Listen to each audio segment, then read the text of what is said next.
Dane and Derek is an uncensored, unfiltered podcast. You can find content warnings in the episode description. Thank you for listening.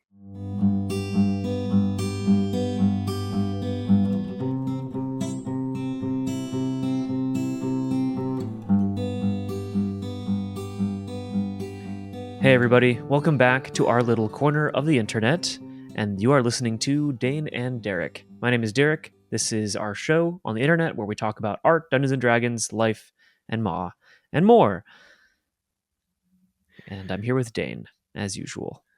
Hi, I'm Dane. I'm a writer. I'm a lover of tabletop RPGs. I am a lover of podcasts and music and film. I like a lot of things. Um, and I want everybody to know that I dressed up for this episode. And by dressed up, I mean I specifically went and put on pajamas and a very worn out and stretched out shirt because it has been a goddamn day, and I am here, but I want to be comfy. So I hope everyone out there is also super fucking comfy. Yeah. Man, I was thinking, Mm-hmm. I feel like our podcast is a comfy listen. I hope so. I hope, would yeah. love that. Like, I hope so. Sometimes we get sort of high energy or whatnot, but I really hope it is. I really hope it is a comfy listen. That'd be dope. I'd love that. Yeah. I don't know. I was thinking about that. Mm-hmm. I'm in regular clothes because I had to go to the eye doctor today. But it's okay because all my clothes are the same. So yeah, I mean, also it's probably okay because you've worn glasses like forever. You know, as long as I've known you. Yeah, I mean, yeah. So hopefully, as long as nothing's wrong, that's all good. Yeah, nothing's wrong actually. In fact, my vision's the same as it was last year, which is great. Good. Yeah. So do you have a 1 minute film update for us though? Yeah, I got a 1 minute film update. So I think last time we had talked, I was doing both the short film, Year of the Monkey, and a feature-length documentary film. Since then, the feature-length documentary has really overtaken the amount of time that I thought it would take. And so I am kind of taking my time with Year of the Monkey even more so. Gotcha. So that's kind of more like a next year project, which is good because I think like I don't want to mess up Year of the Monkey. It's a very personal film, and I think people had asked me a lot of really good questions that I'm still thinking about, and I think like especially with film, like you got to be ready to like ping pong and kind of bounce around with ideas. To which, like it's not to say I won't make like a narrative short this year, but I think with how big this feature length documentary is, it's like probably the biggest project I've worked on. I need to be putting more time into it for just purely because I need to think about it more. Like, because there's a lot of things I got to be thinking about. Like, what am I going to ask the subjects of the documentary? How are we going to edit this film, finish this film? Where are we getting the money to make it? So it's a lot of the same conversations as Year of the Monkey, but it's just been a lot more work. And I will say the probably biggest update for that is that I found a producer.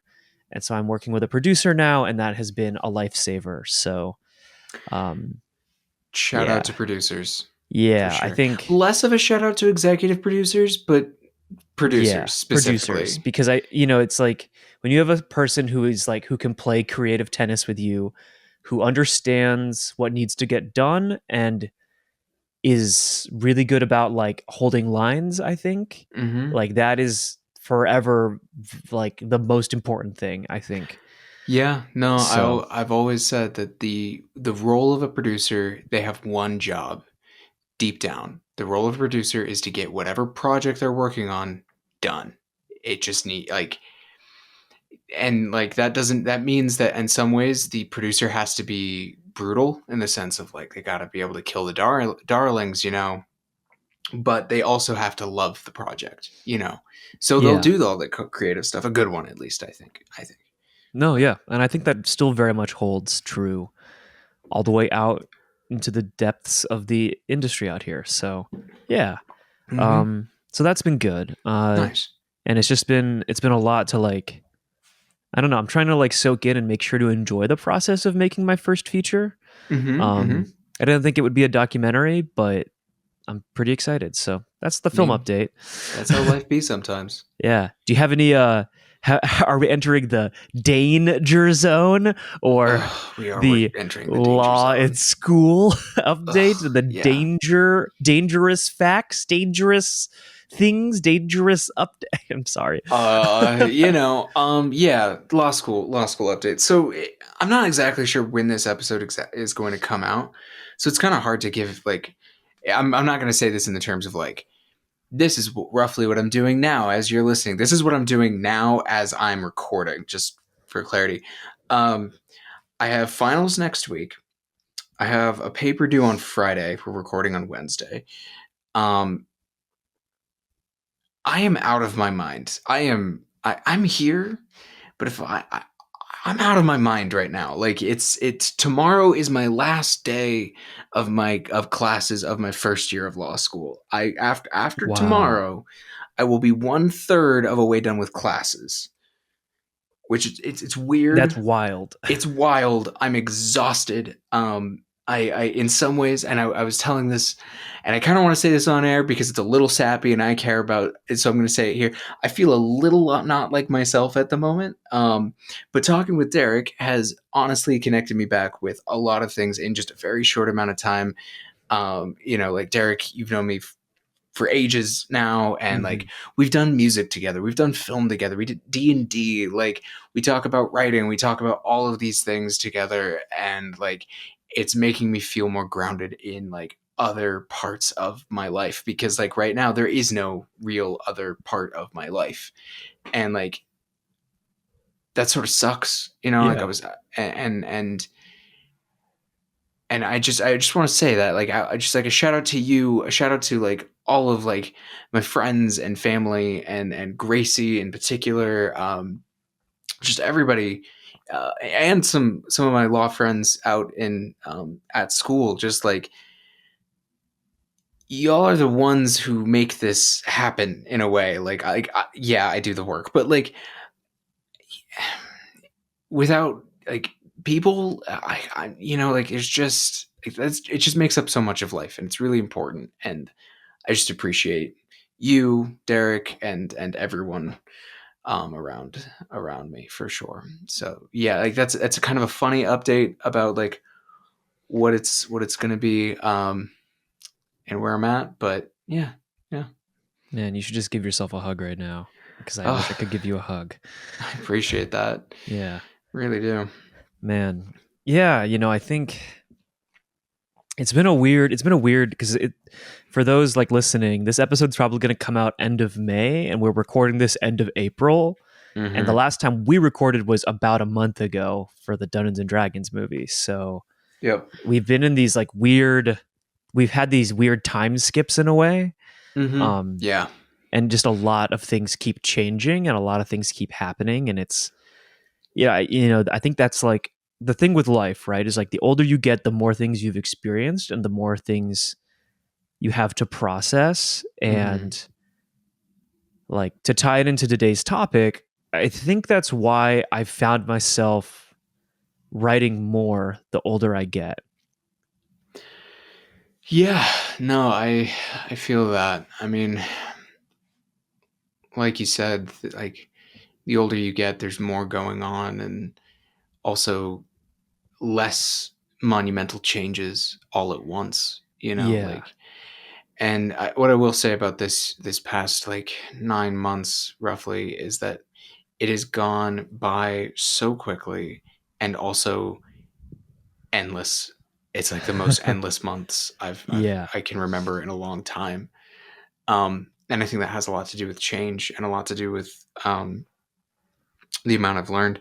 But yeah, I throughout it all, I have written all of my notes in class by hand, um, which puts me in the vast minority amongst my classmates. Wow.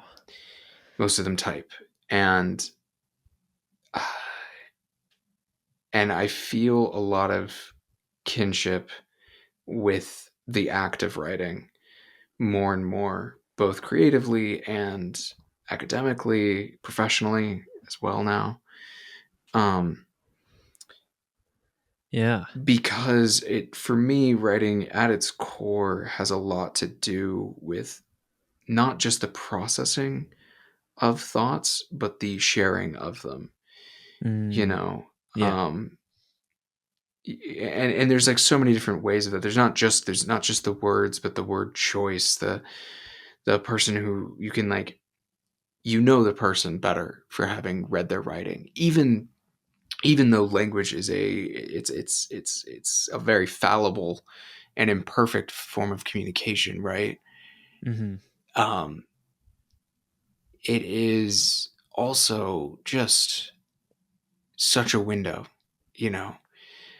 um Even like reading the same person's writing on different days, like so right now part of finals Mm-hmm. is you outline the whole class, because basically every final is open note, open book,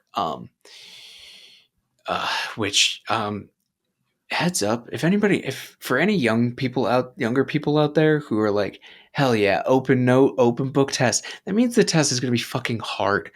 It means that you can't just get the answer right, that you have to like synthesize, like fear the open note. um or it means the breadth of the information is so wide that they do not expect you to be able to like actually cram it into your head. Either is scary. Sorry, side note.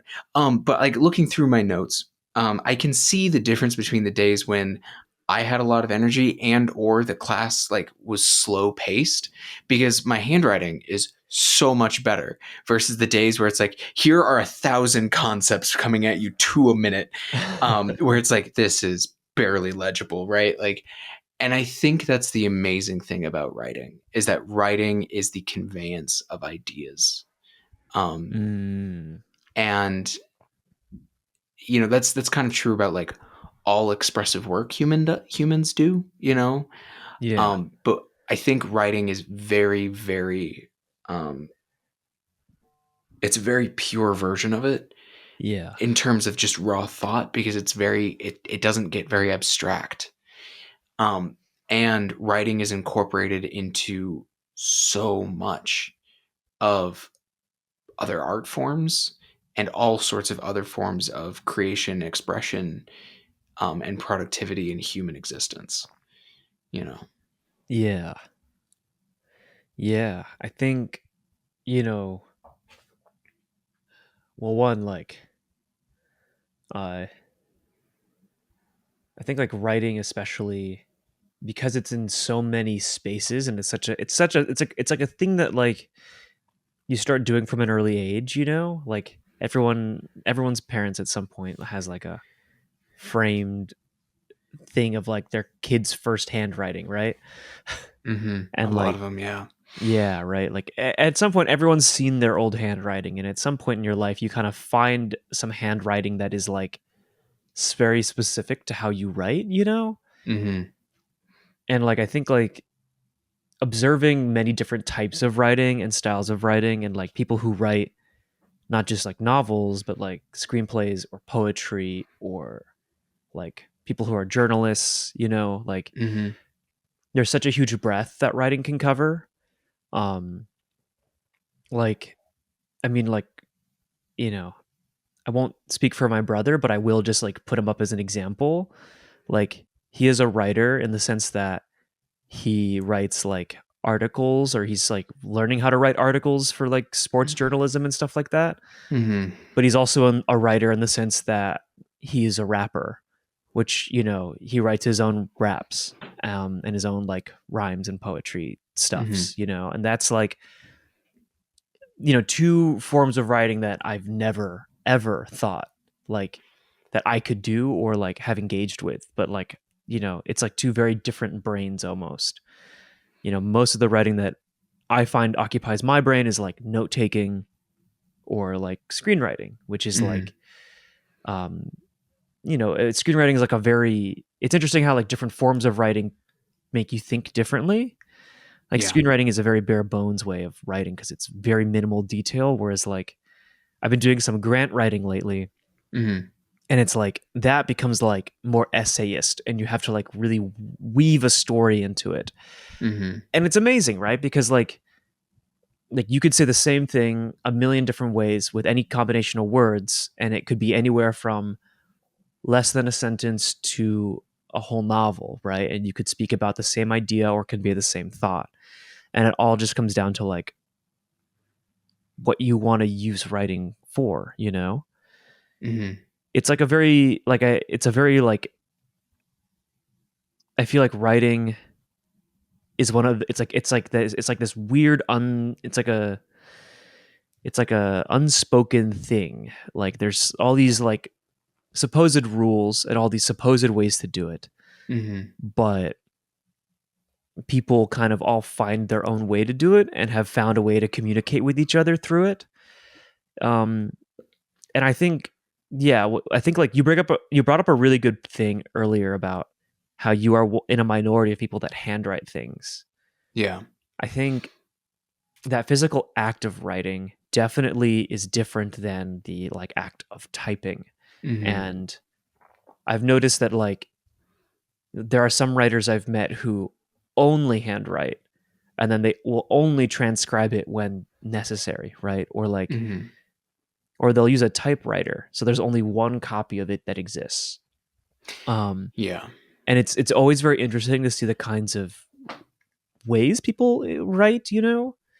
Um I think like yeah, I don't know. Like I've definitely handwritten things, but I can't really read my own handwriting at any time of the day, but that's more to do with the fact that I have dyslexia. Um, but so writing in general is very difficult. But I think Mm-hmm. like um, it is one of those things where like the act of it, like I think is very. I don't know. It definitely uses a part of our brain that we don't use when we're sending a text or writing an email, and I found that to be very interesting. For sure. And I tend to do handwriting when I am trying to make deeper connections in certain Mm, ways, which is why I specifically chose to handwrite my notes. Um, I learn better that way. Um, Also, I tend to find uh, my laptop distracting in general, so um, trying to yeah. minimize my use of it. I actually just purchased a tablet um, in hopes of um, kind of blending the two, so I'm not carrying as many Oh, notebooks. iPad Dane again? Not iPad. It's called a Remarkable. It's like specifically Oh, for yeah. those are really cool. Yeah, I'm really hopeful about it. I think it might really be cool because it's also easier on the eyes. Anyways, but yeah, like I've done various amounts of handwriting certain things at different lengths. Like I've done a fuck ton of handwriting this year. And I have written a whole. I don't know. See, because it's handwritten, I don't actually know if it's technically a novel. It's at least like a very long novella.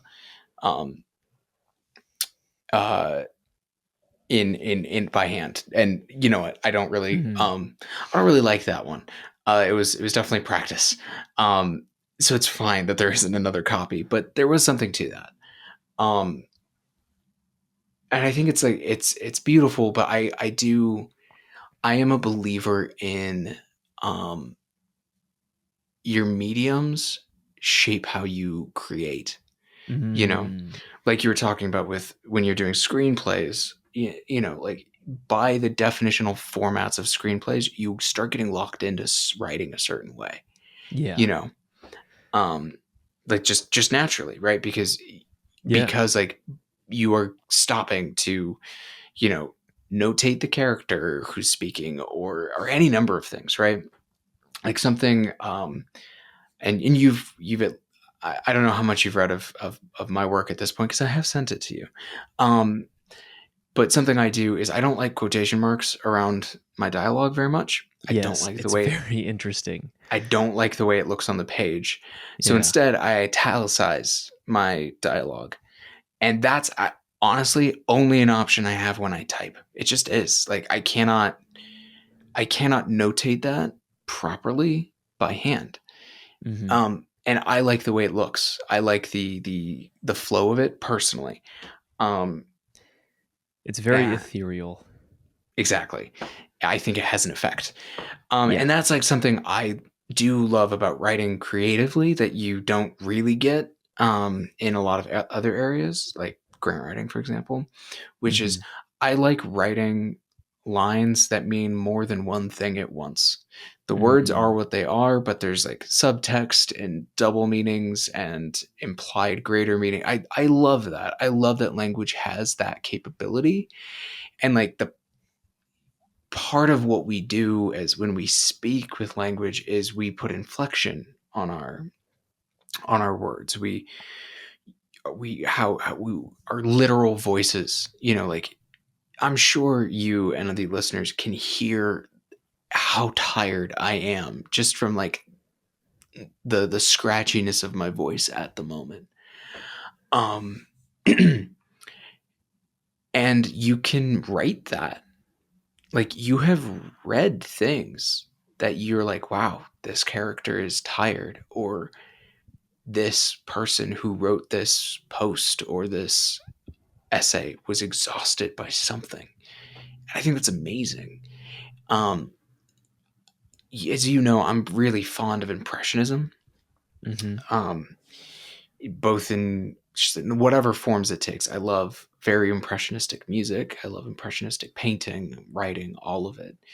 Um, I think that deep down, writing is an impressionist art form or craft, Mm. period. Because you cannot fully convey things accurately, one for one, you have to imply. You have to leave space for the other person to fill in the gaps. But the advantage of it, and the thing that I think is often so beautiful about it, is that it is an impression not of words or of something in particular, but it is impression of another person's mind. And that is Mm-hmm. fucking amazing. I also think it's so cool that like being a writer is writing is incorporated into just so much. Like to make a cart like a good animated something, you need a writer, you Yeah. know? Uh-huh. Like to make a short film, a writer of some point has to be involved, you know? Yeah. Um and writing can be really broad, you know, like if my memory serves, Mad Max Fury Road was made more off of its storyboard than its script, Yeah. um, which makes sense. That film could have been silent, you know, or scriptless, whatever you want to call it. But I, it's still a form of it's a form of storytelling, right? It's just fascinating. That's a fascinating aspect of writing. Yeah. Yeah. It's like a I don't know, in a lot of ways writing is just as versatile as like painting in terms of like the number of options you have within the medium. Mm-hmm. And I think because it's looked at as simply like in its most binary form, it is text being put on a surface. Um, Yeah, and I think yeah, like um, like when you expand it out with like how you do dialogue or how things are formatted or like you add in like iambic pentameter or something, mm-hmm. right? Or like um, you change it so there's structure for like characters and descriptions and whatnot. Um, Writing definitely, I think, is flexible in that way. It Speaking of is. your novel, I do have it staring back at me on my desk. It is quite thick. Did I tell you the printer story with it? You did, or Yeah. no, you didn't. Clara did. Oh, that's hilarious. Um, Yeah, it's no, thick. You should be proud. When I held it in my hands, I was like, "This is an infant," uh, that's and I'm proud of hilarious. him. Thank you. um, Um, yeah, no. When you talk about like writing feels like one of those like near like they're like actions like image creation, right? Like if you go to like that's kind of mm, a very static way of saying it, but like image creation is painting and film and printmaking and photography and probably, you know, like a dozen other things, right? Like sometimes when people say that they write, I'm like, okay, yeah, that, but what does that mean? Like, you know, because, you know, like I did a lot of writing today, Mm-hmm. but I was writing an argumentative brief Yeah. for law purposes, and that's writing, but that is not noveling, you know, like and Right. it's not, and neither of those things are writing a screenplay, and neither of those things are writing a stage play or poetry or sports journalism, like you said, or the dialogue for a video game, which gotta say, that sounds like a nightmare. Like if, Yeah. like sometimes I think about like Dragon Age and Hades and shit, and I'm like, huh, so much. It's so much writing, and it's like, and you have to account for like multiple directions. It's horrifying. Anyways, um, putting that aside, uh, you know, it's so it's one of those words that ironically almost means not nothing, but like it means so much as to be unhelpful at times. You know. Yeah. Here's something I'm curious about. Mm, Um, I know that on your website, and I mean, even like your website title, it is Dane Writes. And yeah. I think the first thing you have listed on there is that you are a writer. Yep. Um, I'm curious, like, when did you start feeling comfortable calling yourself a writer? And I guess maybe why, if that ties into it. I'm curious because I think that is Mm, probably like the most peculiar thing about writing, right? Is when someone decides to call themselves that. yeah. So some of this has to go back, and I've talked about this person before. Amazing professor I had in undergrad. Um, he told everybody, he has this philosophy of like, if you write and you want to call yourself a writer, then you may. Like, then you are a writer. And to me, if you write, you're a writer. Um, Mm, and so, like, halfway through that class, basically, I believed him, is when I figured out, like, I felt like I believed him. And so, halfway through that class, I was like, oh, I'm a writer. Um, okay. that's one answer. Um, there's two more complicated answers to this. Complicated answer number one is like, you know, you need something to call yourself, you know, in these Right. sorts of Yeah. spaces. And like, I don't really actually, I would describe myself more accurately as I am someone who writes. Um, Mm-hmm. because I feel like if you call, like, if you truly are define yourself by this thing, then it can be like taken from you and your identity. It's just like a philosophy thing of mine. Um, and so like I don't really think of myself as a writer either. Like also because I cannot, I'm going to be difficult. Um, Mm-hmm. and now I'm imagining what Taylor would say about my stars and that. But Yeah. putting that also aside, or actually that might be, who knows. Taylor's Yeah. episode will have come out by now, right? Yeah. It will have. Nice. Yeah. Okay, then you get it. And then like the third answer to that is and because I'm sensing a slight underlying question on which is why not podcaster first, or why not, or when did music, being a composer or musician, stop being the one at the front for me? Yeah. Or like Um, artist. Why not use artist broadly? Right. yeah, well, the reason I wouldn't use artist broadly is because in my family there are a number of like people who reserve art for like painters, sculptors, fine arts. Mm-hmm. Oh yeah. You And do have a so lot of fine artists in your family. yeah, my mom is a painter and printmaker. So like for her, and so like just growing up, artist is for that in my head. Um Gotcha. music started getting let go of the more and more I accepted how much my undergrad experience around music had hurt me, Mm-hmm.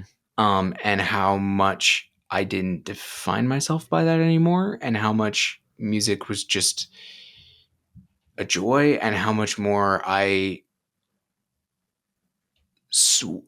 it sort of shifted around, like when the moment when I was seeking or putting goals around my writing over putting goals around music or podcasting, if Okay. that makes sense. Yeah, Um, that makes a lot of sense. yeah, yeah. So three answers for you there. Okay. Um, yeah, because you consider yourself a screenwriter, right? No, I don't. You don't. So yeah, so I to this day still do not consider myself a writer. Um, Fascinating. I know because I Because write all the time. yeah, you've been writing as long as I've known you, which is, Yeah. as we've discussed, approaching a decade. So, Yeah. I have written a lot oh and wait, I no, way over a decade. I got my way math over. wrong. Yeah. Sorry about that. No, you're good. You're good. Yeah, I've been writing for maybe 15 years, like Yeah. seriously. And I think it's one of those things where, like, yeah, I still don't consider myself a screenwriter. And I think the reason is because writing to me has always served another passion, which is directing. Mm-hmm. And so I have now accepted the label of writer slash director, which has become a lot more popular in the last 5 to 10 years. Yeah. And I think like that label I feel a lot more comfortable with because for me, my writing almost always serves my directing. Mm-hmm. Um, and that was like a very hard thing to parse because there was definitely a period where I was like trying to get into like a writer's fellowship or trying to get into a writer's room. Mm-hmm. And I think it was like one of those things where like I would like talk to my friends who are screenwriters and I would see how they think about screenplays Mm-hmm. and how they think about it purely from a way of writing. Whereas like sure there is like writing for crafting a visual and planting that visual in someone's mind, not Mm-hmm. writing to craft something that I find interesting visually that I can now capture. Like, see, it's like that extra 2 bits that I think like really make the work that I write very different than like someone else's work. Mm-hmm. Um, Mm-hmm. and then I think like in a lot of ways, I think like once I kind of accepted that the writing I do is really just for myself and for the projects I want to be making, I became a lot more comfortable with the idea of being a writer slash director. But I would say, yeah, I still don't really call myself a screenwriter. I will almost always say like I'm a writer director or I write and direct. I always pair them together. Yeah. Yeah. So, honest question: Uh huh. if you could, if you could, would you rather just direct other people's work? Yeah, Interesting. I think yeah, and I think it's because I know my limits as a screenwriter. Mm-hmm. I know that so like to me a screenplay is more of a storyboard. Like that's how I use Yeah. it. And I think Okay. like if I had the resources to work with someone else who would write a screenplay that then I would go make Yeah. and like I could just add little directing flourishes into it. I think that would be great. But in So, yeah, it's just a, like, writing for you is a means to an end, and yes. you would, you wouldn't really like, you don't do it exactly for its own sake. So I understand that. I understand that. Yeah. So it sounds to me like writer director is almost in the same way that I sort of feel about it sometimes. Like, you gotta call yourself something, Yes. like, Yeah. kind of vibe. Got it. Cool. Yeah, exactly. Yeah, and the thing too is like writer director is a lot easier to say because like a lot of people who are writers and directors usually are still doing like indie films. Yeah. And so like that implies a lot of things like editing, producing, you know, Hmm. holding a camera, cinematography, lighting. It implies a lot of other things that I know how to do, but they're not labels I exactly feel comfortable owning. Yeah. So, and ultimately, right, like I don't think I would ever hard stop like writing things that I would want to direct. Like I think even if I was being served screenplays, which would be awesome and wild, I think I would still have that itch to write something. You Mm. know, it might just be more of a back burner kind of thing. Um, but I think I think that's where I kind of sit on that, and I will say I think overall, as the title of this episode would imply, I do like writing. I think Hmm. there is something very therapeutic about it, and very you can kind of like own it in a way that you can't own some other things, like in terms of it being a part of your day and a part of your routine and a part of your life. So yeah. Absolutely. Yeah. Well, do you have any final thoughts? We're about at the end. Um, Final thoughts. I think writing is wonderful and beautiful. I know a lot of people do. Um, and I just want to say you're all writers if you want to be. If you Yeah. want to feel that way, like I think you're a writer. Yeah. Like just going to say that like if you do it whatever way you do it, you write. I don't know what's the word? No ifs, ands, or buts about it. That's not one word, but like just want to be supportive. Like writing is a Yeah. wonderful, wonderful thing, and I think it gets gate kept a lot in a lot of different ways, Yes. including between writers. With that, what makes a real writer, and I think all of that's ridiculous. Yeah, which Um, I think, to your point, right? It goes back to something that I think we harp on a lot, which is like you are X thing so long as you do X thing, yeah, right? Like you can't just talk about X thing, you can't just think about X thing, you can't just have done X thing. You have to be continually practicing, continually thinking, doing, putting stuff out in like a way that is sustainable for you. yeah. I think that sustainable part's really crucial, though. Like there are a number of capital W writers who believe that like if you don't write every day 400 words a day, you are not a writer. And I'm like, that's complete bullshit. Like Yeah. it's not a thing. Like people have busy lives. I haven't put pen to page for myself. I don't know, 3 weeks at least. Yeah, I mean, I haven't Like finished a screenplay in 8 months. right. Like it's not. There's no perfect answer. The Yeah. only thing I say is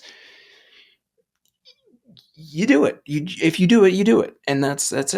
That's it. Hmm. Like, and feel awesome about it. Like you are you. You have your own voice. It's great. Yeah. Okay, folks. Well, thank you for joining us for what was hopefully a comfy episode. Um, yeah, you can follow the Hmm. show everywhere at Dane and Derek, and you can see what I'm doing on my Vimeo page, vimeo.com/benigfilms.